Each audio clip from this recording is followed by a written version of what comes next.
No, kaloi pain kuki reblena he thesis interview about in interview about new ai hungin tina se no kuki ho hi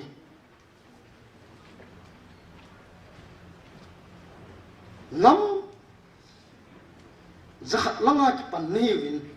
Now you are 0. Nagas they started with 0 and now they are 100 to teach you. Chứ không thắc để cái chỗ nào này teach you. British te Indian history a kum thum koi machan ki zoma dolo te for 3 winters teach you. British te do chu no ni win. Yeti le to hi pidin mi tidin mu na no mom teach you. Kyo de on it was very challenging. Na ang ki sa thogin hi. And a two cookie, Thadou and Conclave, a custom, a culture, everything. Yet, for the protection of our identity, TYA never ruled out violence for the same purpose and has always upheld it. It's on, in nam, the custom, the identity who nadingatsu, EP young the boarding. In Kopaldiang economy, we are ready to sacrifice our life and we are ready to take life also.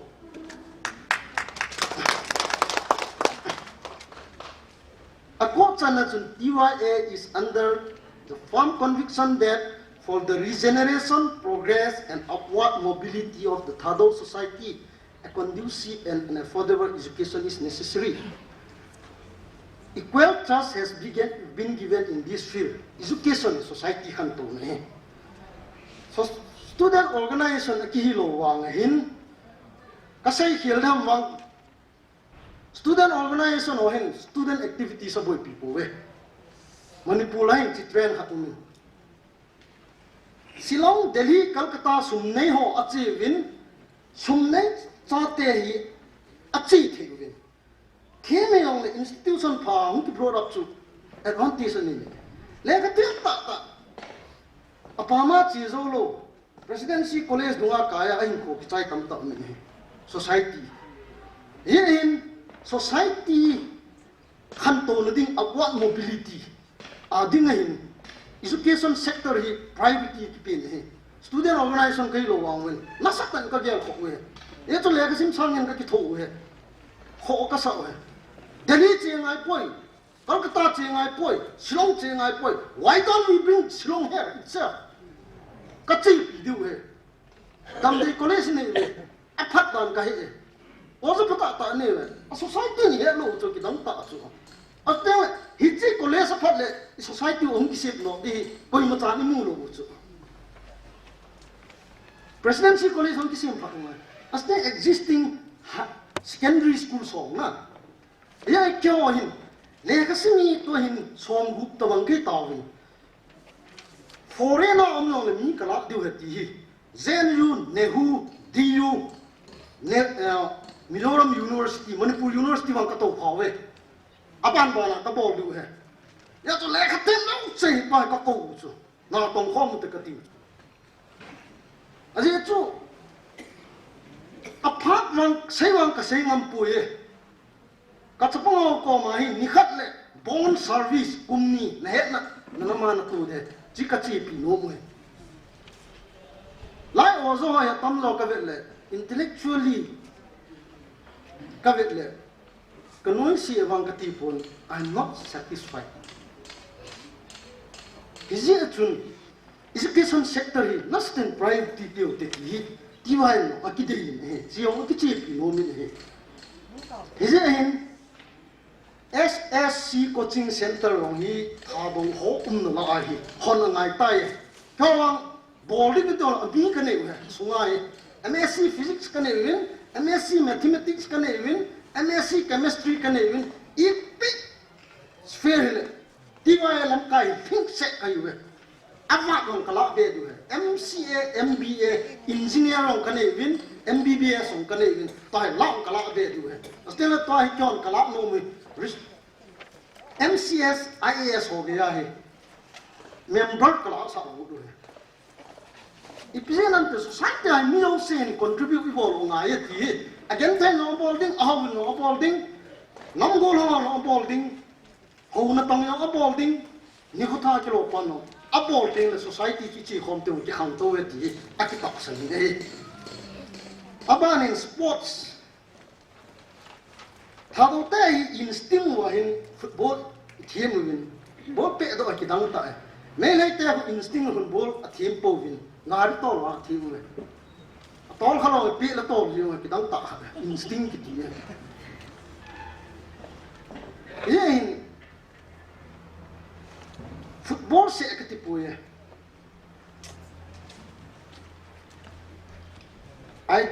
in the domain of sporting activities, TYA will promote and hone young and upcoming talents among the Thadou youth in association with various sport associations, government and non-governmental,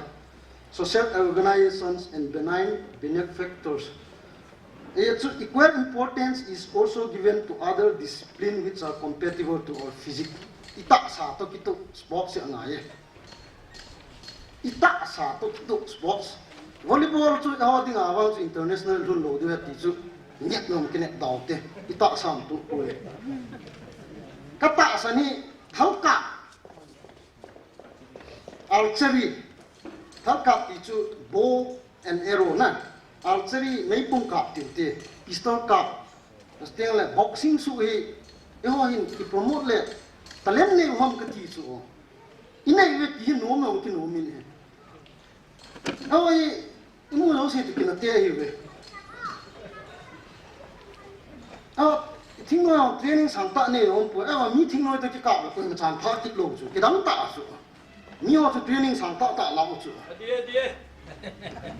die ji instinct a ine yu khat choi ki promote le international stage ge hun zo du ham ai wang chu kyo se sen ka bol du ti nom po ki tho du ti ne ya chu Zoa chu chi Thadou Conclave fa ka pi u chu hin line them khat ka se hai women tuni tha khan ta TYA will not maintain any relationship with any Kuki civil society since they have become inimical to the interests of Thadous. Kuki civil society to TSA wang ki chero de Thadou Conclave fa declaration ang chun che ki bolin he chito ki to a Kuki civil society to TYA wang ki chero de he enga ko du zu ya wang chu pan lak na om nan te I want generally ki che kompilo de he TYA hi YMA noya affiliation kilading hi TYA hi philanthropic yang ki in imazo si ki politics sahi nasata panla de ti ki de ali he openly wang lo de might be openly or covertly ke po ya Aphat in phone te and one and we will undermine those candidates who are working against the interests of Thadous. So wang hi hoi tai khe deu ka de ye ni nu mi paten somla pai ji in identity ki zu po te and we will render logistics and moral support to those Thadou candidates so as to ensure their success. Koyam Thadou ngai lu hi MLA MP sei ngai poi achak chu ke ni vote te ya Thadou hi yong me na kin hom pun ya chu kyo long hin ka bo the ka bo de ti chu ye chu politically Thadou when it is feasible politics are voluntary sim di ka ti chu kan sang thum sim na ka ti election a dinga ka president pon sang ai sim di wa ti kin ni sam dia la Thadou em le khat nei lo kho ki sang ne sai tu kangbo pro nei nga nin ingai chaw le kho ka pan di ti chu voluntary sim ngai ti chu ka gel hen ka bol di wa ka sei po we a ho le ka bol di we and besides, TYA will promote friendly feeling with its neighbors, Mao, Paumei, Maram, Thangar, Rongmei, Liangmei, Nepali, Stingle, Dangdang, Changdang Hotong. It's a home that he can win the hit. Two Jung Ban Kibo, Kanga Tumbia, Gorha, the Petrolina. cái đắng tại bảo lệ riêng mình ở hốt cho dính cả im điện à meeting cái cổ chú theo cô giống ấy chắc chắn cái kiểu à chỗ mà chừng na con không có gì cái gì vậy à tiếng lại cho hình TYA hình tu first focus Sadar Hills Sadar Hills cái số tụ đi thì cho nó cái tụ mà sắc bén rồi secondary to district đang in Pinchin Sadar Hills cái số tụ trái tiếng aban cái là đinh hè khát về làm nó sẽ cái là ponte giờ chú số piu lên nào naga ho lang chen khom pi ne pali ho ni ấy cái autonom này cái nào mình thu về như vậy yeah why not capitalize that na politics ha ding ka ti pu ye ki ngai lu na se mu tin astel sports sam khat pi vi ve nam ka se gol khaun sports ne denin ko bun ti wa yo chu ma ka nei po ya ka ki thu pi do ka ti ti su ki ngai lu na te banga chun maram community thangal community ho tong si ding a ki no min he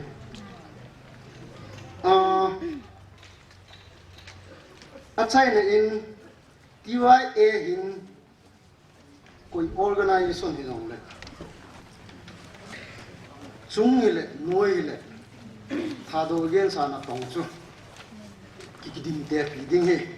सिवांसु थेंगसे हे कतिबो नाउ हे ताई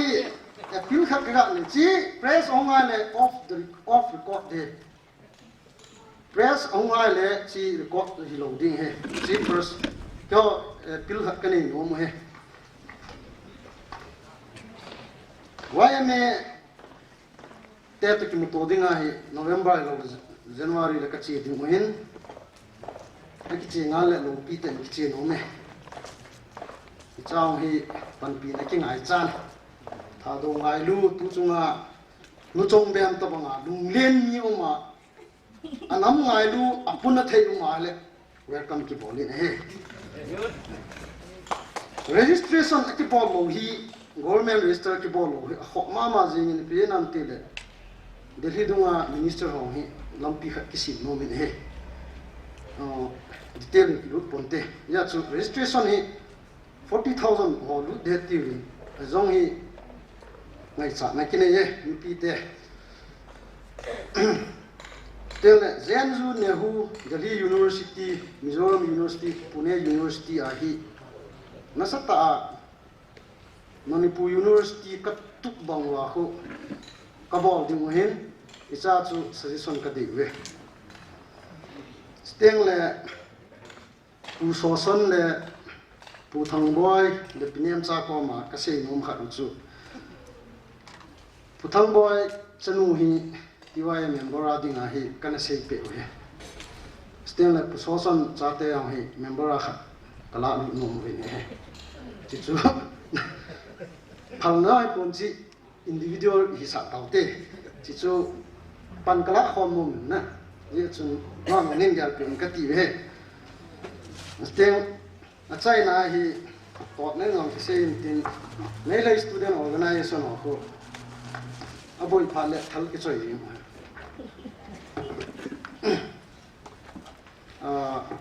ta ka loi pa marshal tapon ma chu le he din liberal college law college election a chu desamo in easter han ki choin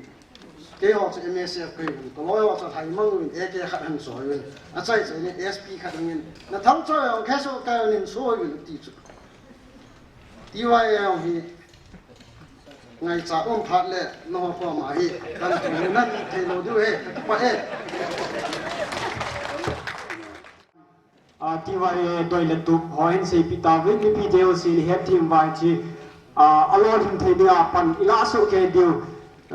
ikinet now hin tu na ban chi ke tin lasa chi TSA la pi ding hin chi se zen le aloi thoni sa pi tu na mo phan ding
ตาหิสาโดปิว่ากอลทันเจลินเล่ลอยหอจุงงานกิปาทุยเซวินดูอินฮอลลินนับพัฒนาวิตินจูกอลทังเนมินทังกิบแกน President TYA อามาพัฒน์ก็เป่าสิองเนี่ยมาสเปนปฏิมินาสลามตาโดวิงโซเทน Civil organization ITP kan vet nuai le yo ki pat lu ko ho tai ti khong ki ya thau ja khong ki pat noi ke hoi amen amen chu tu chan ge ni ki tho pe ka ki pa in president is always right the kai poi president chu kum ni zo le kai tom ki sai ki mai the Don't see me as Nemintang Kibyan, but TYA president in name of Lang. Kumni kumtumdo mi chong patim kithe chai. Chisan chuta de ki pae.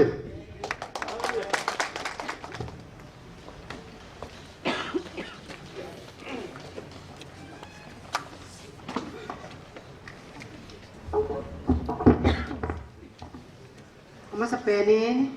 ที่ตะบังพอดหน่วยในพอดพอไอปิวป้องประเทศทำไว้นุ่มแห่งสเต็งแหละอาบานินตัวนี้นี่ขวาให้ที่ตะบังกินทุปีตะไลลุนจาราหิงกง TYA เต็นนั่นโกนัวเต็งแหละกิพาเทียงตะอาปีทรงเวียมโปรโมมินสปอร์ตนั่นบอกว่านี่คนเตะหออีมันคอมเทเจวินนะฮอจาลินเวลินประเทศกระทั่งไว้ในนี้เฮ้ทีนี้ตัวเนี้ยหงกระทรวงอะไล่มุนาหงกิขอมที่ไว้เตะต่อบุญลอยอะ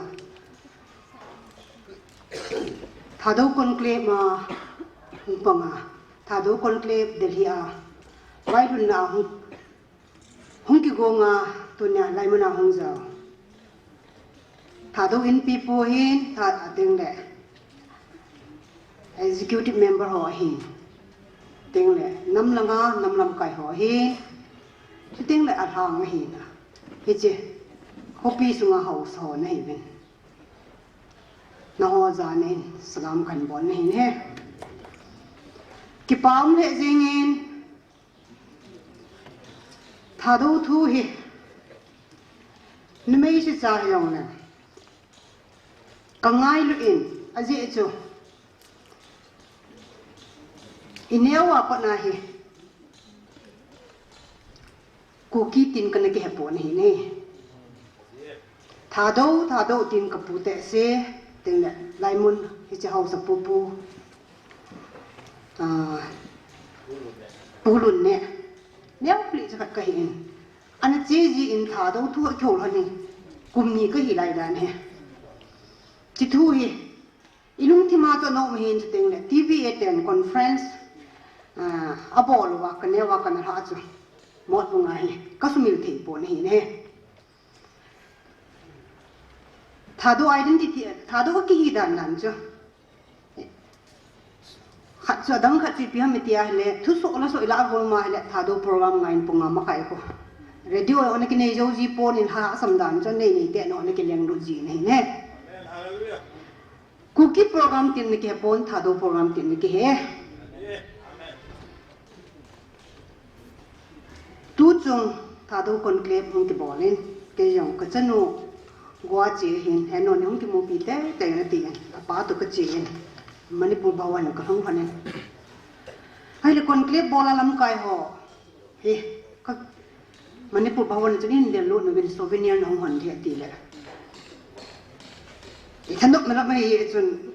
อินโกลโลไลเลยจนอีกทัศน์ด่าเนี่ยเห็นอีโกเลยอีติกิจีด่าเนี่ยตีป้าจูก็ป่วยวางจนก็กระจายเป็นอันนู้นแต่จริงกันด่าหานุ่มปนเห็นนี่อาจริงก็ไทยมันก็ปั่นนุ่มฮันนินไอ้วางเงิน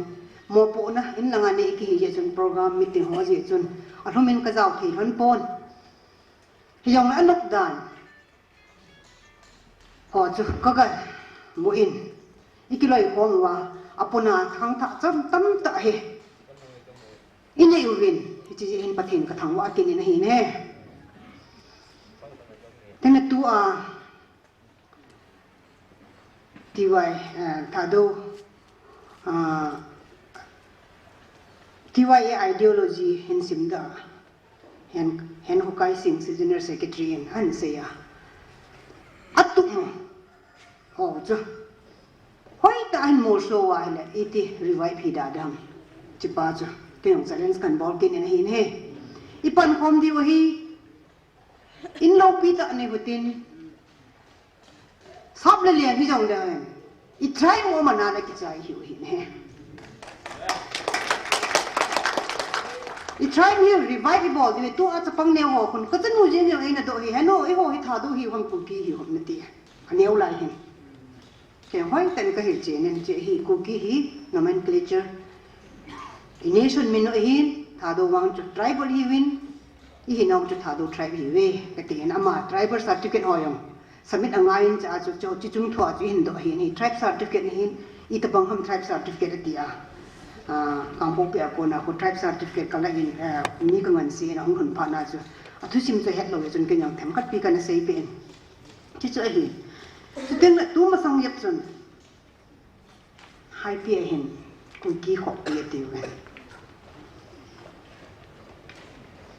ta po na ta chu Thadou Conclave ng kasaitan. General Secretary po ayang may hello kat pa ko ito spokesperson pa so ahung ho lemin ku kile naga hantin emeri an sintai an simahila pang eho som hadikai win abang le ama ho som hadikai win tu chu ho ko kai win ali kai wa le ku ki ho thei lai ma khat cham ta po hi ne ti chu kalong thima he ka po na pen chu ku ki hi isi ma idel ma wa to hi Thadou try bu ku ki pom ma tai chi hi ku ki pom dan di lo hoi ta hin po tu mo wa he le to ai Thadou hi asu si hi win tu a ILP bill example ILP bill chu ahung mi pi te hung boi na chu assembly hin athu hung sei hap na di chu ILP bill sei hap kit na di chu assembly an ko wa cha ki sei hap de hin chi bang nge ya chu ku ki su sei Thadou te ma ma ni sim phat di ti pa chu mi pi te kan kan ho ni ne ku ki pai lo di Thadou ko hap na le ku ki hat de hin chu teng le Hopi ki chahin ZRO advisor pa to ki hobin oh ku ki hopi te Thadou ten na bol le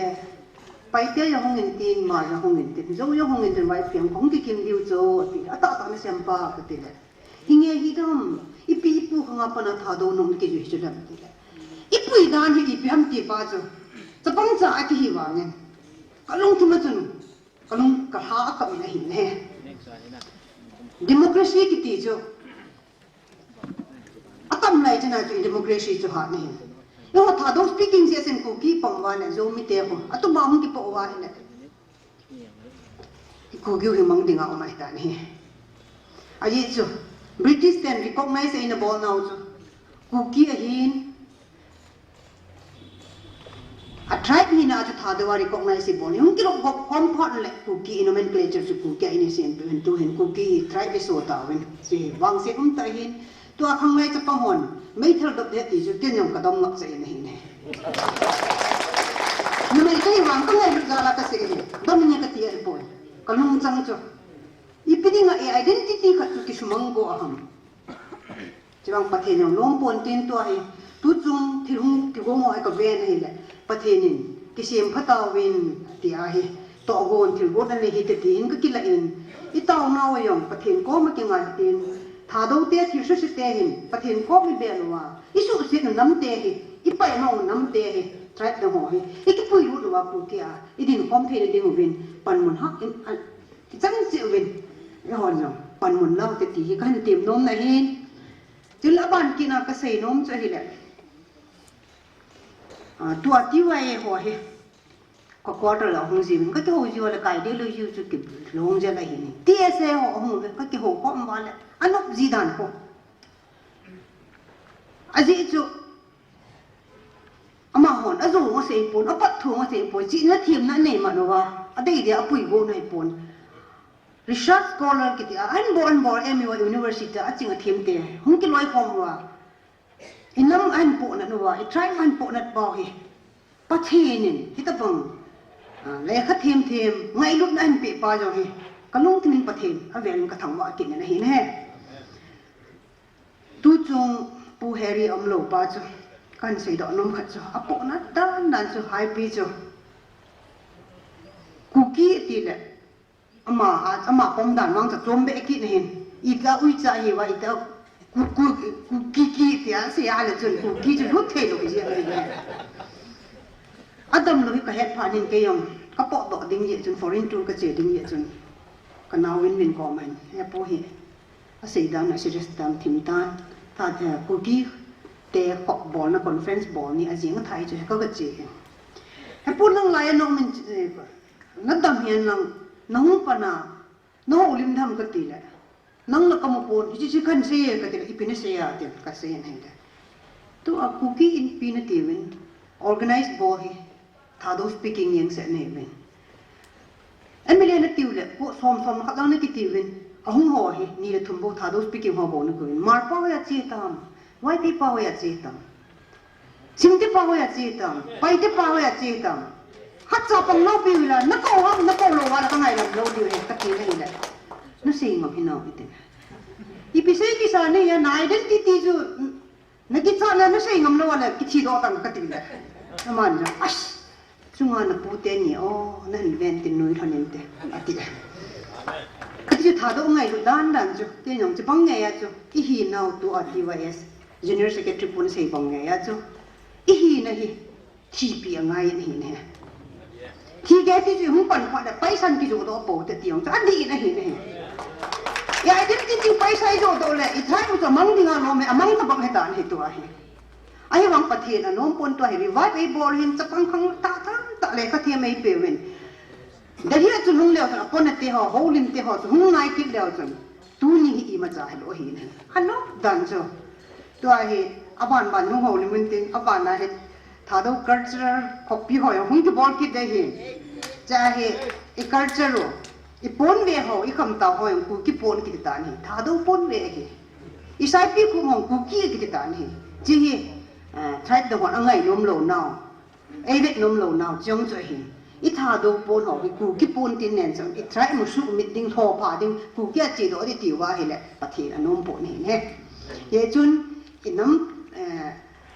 I culture ho ilam ho Thadou te I pon ho ni khan in po do diu hin chin ding yong chun ilung tin tan ke go tin tu a TYA ho chu no ho chun pan mun len da ne na diu no ho idea chu hung ki le ki de hin hapanan hung pan diu a ko wa no me le ki ho to diu ke wang ka tha si poi ka tha no me ki to hom diu hi ka nei ko ho yang kai poi a thi sa ta banga so tho do ding hin do sa ding ki ti chu ke yang ka thanok lam ta hin ye chun no hon jang hong win lang tho ko mo tin ingai chan ho sei ho mo tin in no mo hi force in pui po te ngai lut na hi I pui wa ahung lu thei lo ho jang hi force a bol wa ngai lut na I pui lut do di hin na bon cha win kan tiam ve ka ki pa kan ko te ikipun khom diu dan le ikitiu ho na ho cheng ku cheng ho in sei pe do ho za din ama chunga ki pa thu sei win na ban la ma pathin ni na ma zong pui jing ta hen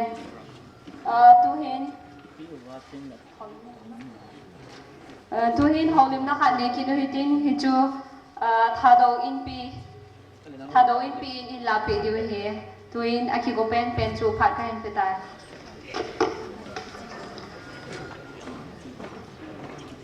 tu ne hong Kalsong ho kain sung ni te kasu pi te ho na bon se Kevin ka ngai dut na salam kain pe masane zaum ta pi nem cha MLA sujong le นำลำกายแต่นี่เห็นThadou NP President Astale Cabinet Hall TSA ลำกายหอเห็น Office Bearer Hall สองแหละ TYA Office Bearer Hall เจ้าเสียนบอนซาเป็นกังไงดุดนะกันพงตกขีนี่เนี่ยตัวนี้นี่คือเทลกิบอลฮีกับเวียดนามเฮเลยเราปีก็สเปะเสียจริงเสียดิ้งหมอลเวนเก่าไหมอาจีชุเฮตีเห็นก็อังไงตัวนี้ปีจงเบมนัตโตเล็กเทลบอลหอฮีซาเลนเอาเตตีว่าหอนัสตาเห็นโคขาเมนูฮีนาคิดหูปีเทชนะคิดหูปีเห็นตีลโคบาปานเห็นละThadouไงดุนซาลาThadou Conclaveมาชีเดลอาชีหอไวลุนนตีอาชีหอเจ้าสีกิมเกหิจงเล่ไงลุนนั่นหอเจ้าสีเล่อาชีพลิบขัดห้องฟอมหอฮีก็ไงตัวเลยเราปีกษันปีจงเบมนั่นตัวเลยทิลบอลฮีปาวะThadouปาวะไม่ไทยฮิจิมจงเล่อังไงลุนซาลาฮิจันเกอิตอตัวฮิดีกโมจีเอ็นอามาจุงกิปาตุกันพงเน่ไบเบิลินอีเวนนาเฮเลปะกายเยซุนไม่ไทยนู้สมสันโตจูอาตัมเปเนตีนัสจินตูนี่อาปีจงเบมนโตหฮีปาเตหอจงเล่Thadouสุงาออฟฟิเชียลหอนัสตาอินchallenging a hiti hi kain phong dok masakit no mene lo pi ka san ta kin kain phon nom chiu Thadou Conclave Delhi 2015 na che chumi tampi akihin hicha organizing committee hola hi afel thele jengwen longmon aumen ahoi chui tale Thadou Conclave Delhi 2015 declaration ki ball point ho chu ail chi na to tuni hin kain sei ki nomen aji chu Thadou Conclave organizing committee chairman secretary amani hin hichilai ehung ki kim nungu ba hin jong message hin thot na live ana phum do win ti chuขันฮีกุวาตีเอามาหินขันไฮดราบานาเอามาหิน hello sorry Bangaloreเอามาหินไอ้วางมันจอมเจ้ามาหิวางอันนั้นพุ่งตัวเวนตีปาฮี pressure ห้องไงเฮ้ยจุนตัวนี้อาจจะฮีกับพุ่งตัวโน้มเฮ้ยThadou Conclave Delhi 2015นี่เขาอันนี้จันเฮ้ยพอยห้องกี่บอกจะไปเห็นอามุนจุนพุ่งตัวนักกินเองอามาวังฮิลซินะอาปูเนตัวนี้หินฮิลซินะโตกัยพูนโดธานอมินเฮซิฮิลซินะจงฮีเบลับกิเทนะอะไรที่จุกัยเซโนไม่เห็นตัวนี้ที่ว่าหอหินไวลอนอากูนาปีสองเบมินไวลอนนันกูเอเชียนปีนาวสงหิน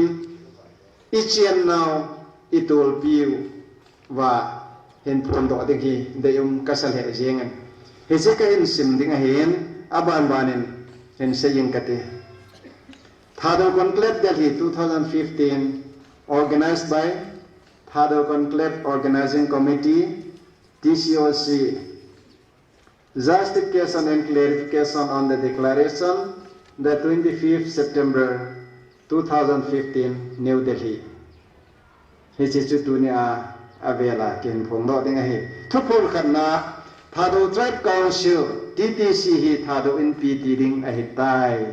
number 1 declaration หินอหิลจิตนะกันเสกินโนเมนปูนปาขณะปนาThadouเตกิไวฮอบนามินซูอินพีอหิจาThadou NPTอากิเขลหิกวยมาซา thil bol ki copy a hepon koi macha de na do na hepon ipui pa ka nga pa na NP a ke pate hi jewa NP ki te ki na he ani na Thadou NP hi restructure boarding a hi hil sit na NP hi tu khang to ki tu a upat na upat sule khang buya ki CP hitalowa mi pi thane na democratic ta ki vai hop na heding ai sule tu a TTC tu a Thadou NP kiti iki vai hop na hi alhin zo lozi a restructure boarding kiti a athum na Thadou hi linguistic basis a Thadou pawa pomle CP anahi jing to kilhonin tu le khununga jong ki CP jing ding ahi Thadou hi ahi na pomjo si chu Thadou ahi hechilai athum na ahin point ni awmen heche point ani a hi hil set na ke peki na he akhan na chu mi abang khanin Thadou hi phungla changa ki pomdana agel hi di lowe hecha ka ga sei be ki nom chu anei tu lowe ibon ba Thadou hi anei tum chi ibon ba anei tum hi hi chu ka ga sei be ki nomin Thadou hi upat le naw pat phongui thisana vet a hi poi koi phung koi sang hi jong le azilu na Thadou dinga akipi le Thadou ti asi mai jenge chule Thadou pa tho ta hi jong le Thadou a hi na pom ji ho chu Thadou a hi jing ve ti hil se na ke pu nge hi cha point ni ne thupon li na chun tribe certificate ikila tieng lew anu ama umlova Thadou boba sarkar happy banga ikila chi diwe chi jong ni conclave ma chun ken jong phep khat comment campaign aji chu application ho verification ki bol na hun tribe certificate hi ka ve ma spen ji he che tribe certificate ki vit na chun Thadou ku ki how kip ku ki hong sai ku ki simte ku ki ta he kilatam ta api ka mo he chu Thadou NP in tu a declaration ki bolpa a lo ji chun kaman thei put tu a pana hi Thadou NP le Thadou student association Thadou youth association ho backing na ako na kenjo kamat nga mahitai ti ka hen pon do he ahil sit na Thadou te mitam ta in tribe certificate akila hil jivin ahi example any kuki tribes Thadou kuki extra tia Thadou tel a anakila hozo si sarkar misimna census ven bit na dinga ki phung do ki dahi ti sa hi chi jong hi hilsit na pa hi asut benom agel benom comment pi benom au ma hi jong le het lu be thi na la e thupon nga na Thadou mina ki loi khom na hi Thadou te na zo sa sa dinga hi Thadou NP happy lwa Thadou mina ki loi khom dang loading a hi hilsit na Thadou NP le anoya ki loi khom na ho hi Thadou te na zo sa khan tu na ding le ki vai hop na the na dinga koi ma ki su boi sa le koi ma asu boi lo na dinga ki phung do a hi atis thupon gup na tu le tu a ku ki NP la ba kai ho mina ki loi khom na zo si hi ku ki sunga tribes zo si zaw na a ki siem do ka sa Thadou NP in ki pom loading a hi tribe dang to na ki tong khom zo ding a hi hilsit na ku ki hi nomenclature nampi min a hi hise nampi sunga he tribe tampi ki khai khom hi nampi a hi na banga umlova any ku ki tribes ma ku ki NP le aba kai yo si akiche pi jingji a Thadou NP in ki pom lo he sule unau tribe ho to lungkhat le thakhana nomenclature .com a hi the na dinga phone dok a hi tu jong hin in sung mi ho loi khanen Thadou NP ki ti jeng jong hi ku ki NP de le do ba e ge lo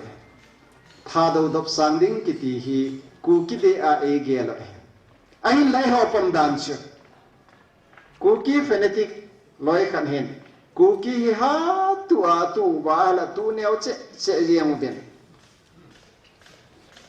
no pi hon pat chon ape law le na ki sung khu na la a me tim the hi to banga ku ki age loi e ho wang chen ku ki chu sang ta dok ding akidei na lama hi chan ge ya ke bola hin tu a ku ki in pi lam kai ho jong akidem poi ku ki in pi jong akidem poi a hin la a cover pa hi kidei loi a ki se pi pa platform a ki mang pa hi kidei loi e hon nomenclature e man a hin nomenclature hilwa try ma he do ho he ki line nat pi zo hi ti ka sei do no me aki puna zone asagina thupun sagina Thadou somdan customs khandan culture le ihina identity ven bin le dok sang ahina dinga Thadou te che na munzo sa kumsi le nikhu ki banga festival khat man dinga na dei na vem hilsin na nam khan hina zala chondan khandan le hina ha samna akinei lo na ding le van noi he na ihina i identity ta lang na dinga ki pong do hi thupon git na Thadou in pi in Thadou literature ai na sim tup di wa hi hilchik na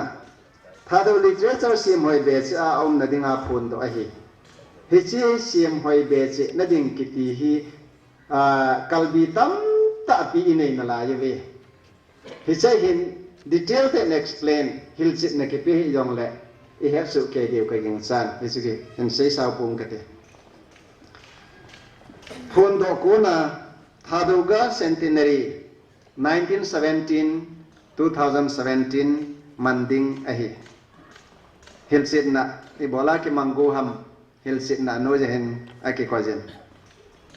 gamle na mu na British ho to kido na a thi ho za na le gel do na ding ahi a thi ho su Thadou mina ana thi wa hi hiji a chu za na di ta pe na dinga Thadou gal ke ti chu kilom pe na hi chule e hon iki het now indigenous le iki min bo na min chu Thadou gal hi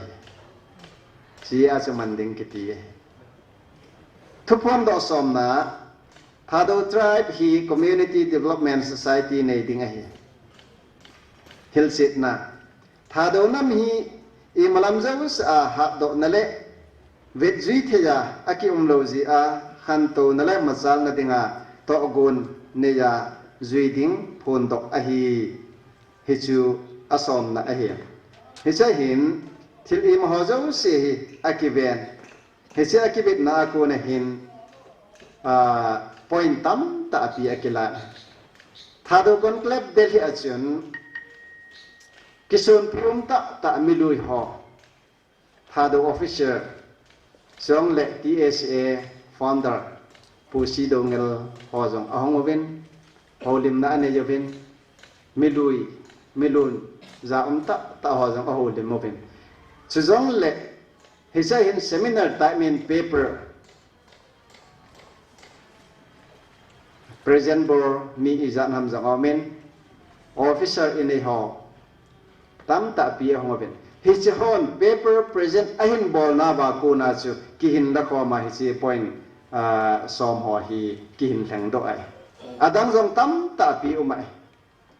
item ki ha pap jin han lang hele hi che point som ki thang do pa hi som ni som thum jong than na the lam pi umai ahin la hi cho chu combination bol thei chana ki hin bola hi chi hi ki hin su do ahi je chun tu a hong ki phung do ho cheng si hi tu ni a e ho ilam tu lova I phun do na ama sa pe ne phone na WhatsApp dong asta le SMS dunga ikithon ho su tu so maintain officially a ega phun do na su tu ni ilam tu lova dinga ama sa pe ne hi ji a ka hong din hin su jong le mi pi ki khop na a holim na important ke pe ho hi aneu lang ke masaji president jong omin inam lam kai te new jong omin adang jong tam ta pi omin hizi achu aneu langin thu asei masa alin lang chu akum kha apang ji hi ja ke kang din to masa hin he them lo om wa he la ka hin sei na ki de hichi hilsit na le Thadou Conclave Delhi 2015 declaration ki bol hi suibola pu ke lovum IBES TCOC chairman chukit le Thadou in pi president amani hin sui abol hona hin copy jong copy tu tia hong ki pe jong tam ta pi amen khatna Thadou in pi general headquarter ani na Thadou student association athumna Thadou youth association general headquarter asta le Thadou Conclave organizing committee secretary in anuya sui abol kin ne hichang si chu tu a declare ki bol mi pin tu ne het the bi ba ka hen phum do the hen tin ka sei bangen ki paum ka sabe se jeng en tu di hin ke yong in fala ka hi wangen suracha pura ka chin de 30 ni chun moirang ban hin moirang bon chu kulang nga sugun langa ka hin velen in zo hong lut pa man ha ma kapot ka hin se lai selanga ngai lut na zala ka hong pai ki na so pi ole naw tam ta to iga ki mu to ji ovin ka ki pa be se jengen pathian lo pi na chang hen lang Thadou tribe heng son hen ka ki pa TYA government register la ding itu chu ki pam ta khat chu all bright housekeep engineer chule my former TYA executive yong ani na ma chun hichi TYA register hi aina bol pi chiting la ma hin hichi documents ho details ho chama ko ma ome ti chu ai sei pi win he chu na ma chu nga yong ki pa thui ga sei we ki chu pi wa he tinga I pon do he chule hichi aina bol pi pa all bright housekeep ama chu hom le hin din pi din ai ki in tim we pam the jing e tu na ban chi ki ri tin to hi mai cham sim na pi chong be ma ko na ini divin ama thain te me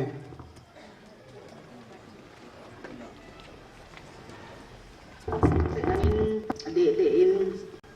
pathen in ei lung set naw chunga lung set na ka chan be in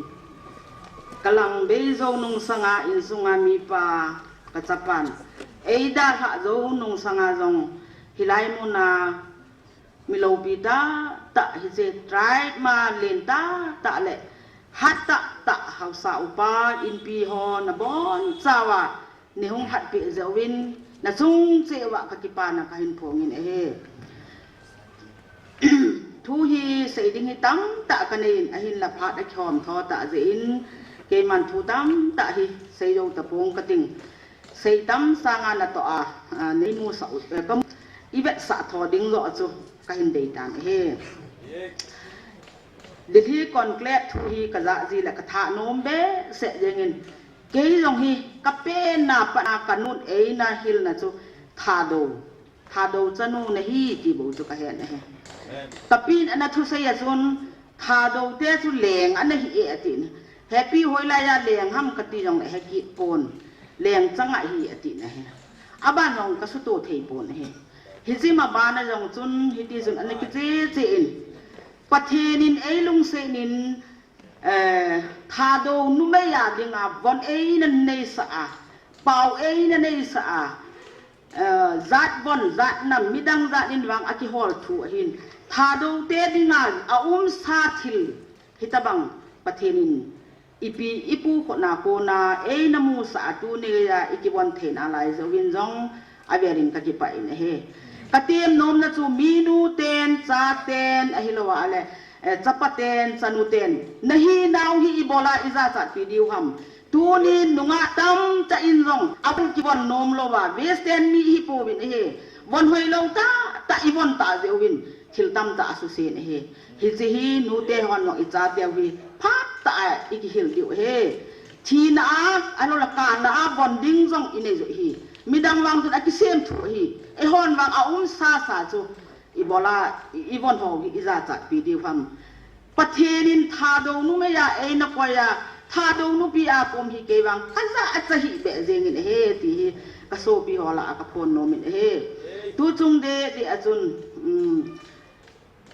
ดิฮีทูกะจะอาฮิเลถ้าดูอินปีอาจีนี่อาจุกะสังเสอิงกับอินสุงกะลามินเฮตูนวางอเปียงใต้ตีหินกันลามินเฮ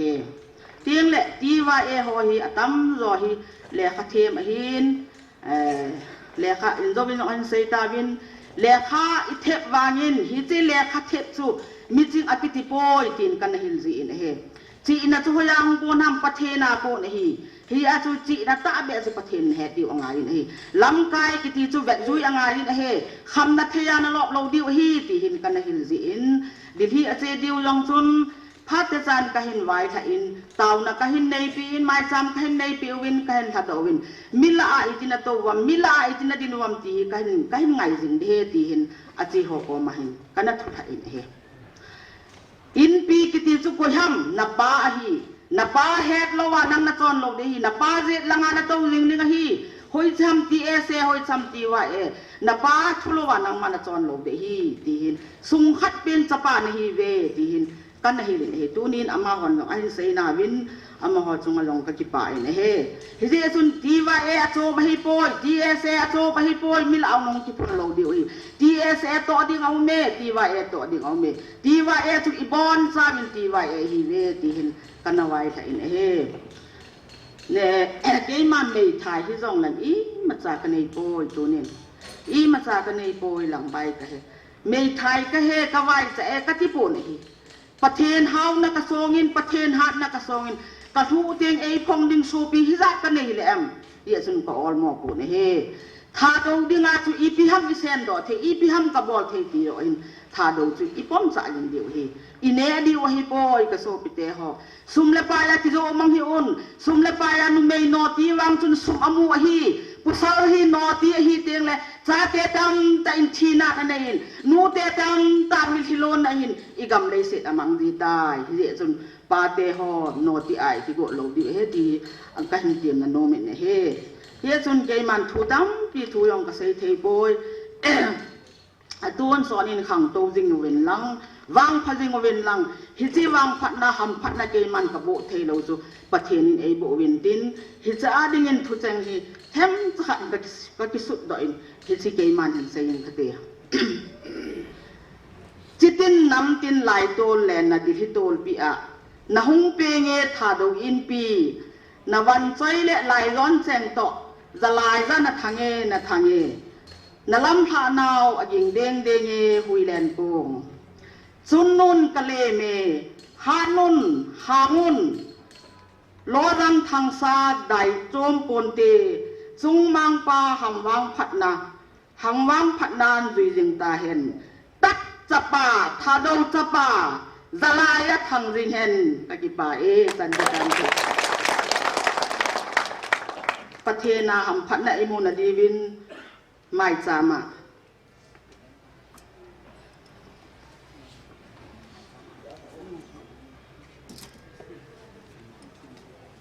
จันจูเกมาผัดมันหิตันเตตะกี้ป่ากินปีไอนันนุ่งดิวตันกินปีไอลำไก่ดีวินตัวอินมินิสเตอร์ป่าผัดปีเว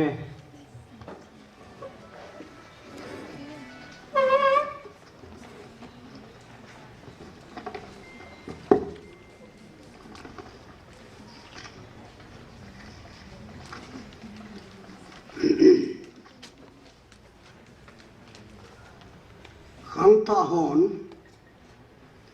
ฮิจิฮิอันมาปัดแล้วจึงฮิตายไว้นอนดูดีเองตัวนี้พอดเกยสังยองแหละเดวิดปากายกับพเดมเดลเลงเดวิดนับพาเตเดเดลิดตินอับเดลิดอับพานกาอันจะเป็นองค์กิเลสนี่ตัวนี้ถ้าดูจุด association organization bon no ya tu ni a chlai muna ka di he